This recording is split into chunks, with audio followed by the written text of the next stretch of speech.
Good afternoon, everybody. This is Marilyn Boudreau with Century 21 in Lake Charles, and I'm not sure if you can hear it or not, but I've got some pitter-patter taking place on the roof of my car. That would be rain, and we need it so badly in this drought that we have. But what I wanted to talk to everybody about today is actually the option of doing a lease purchase on a property. I just executed a lease purchase today on a listing that I had available, and what we did was the seller and the buyer actually came to terms on the lease, with what the rent was going to be and the length of time that the lease was going to be.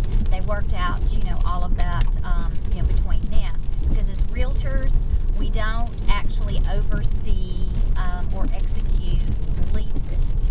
We come into play when the purchase contract is executed and it's time for the buyer to actually close, and write that contract. So it was really easy to do because we did everything all at one time.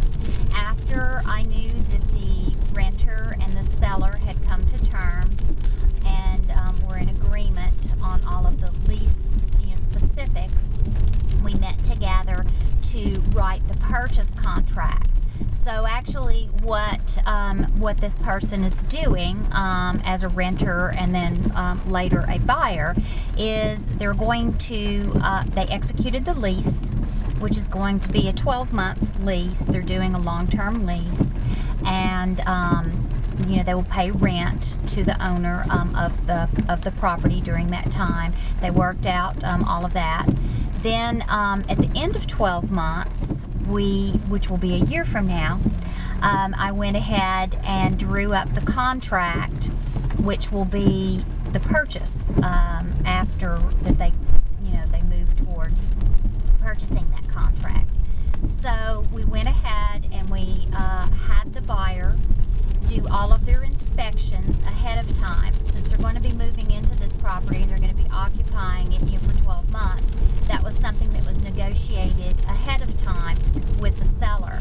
We want to go ahead and do our home inspection and get that in place, which is a very good thing to do, because when that lease expires and then we move into the purchase contract, the inspection will already have taken place and everyone's on the same page. It's deemed acceptable, and we move right towards their financing and proceed towards closing.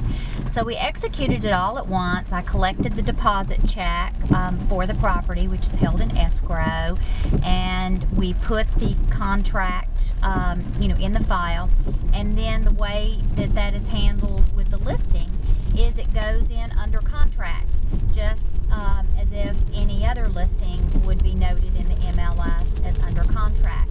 So it will remain under contract, for a year, and then at the end of the lease term, when it's time, 30 days prior, to our closing date, that's when it actually is going to be processed, for financing, and the buyer will be obtaining their loan.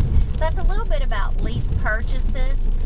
It is an option. You just have to have a seller, that is willing to do something like that, or work out creative financing such as, owner financing. But there are always options out there, and that's a little bit about how a lease purchase works. If you have any other real estate questions, please contact me, Marilyn Boudreau, 499-9592, and visit my website, which is marilynboudreau.com. You'll find a lot of good information there as well. Thanks, and have a great day. Stay dry.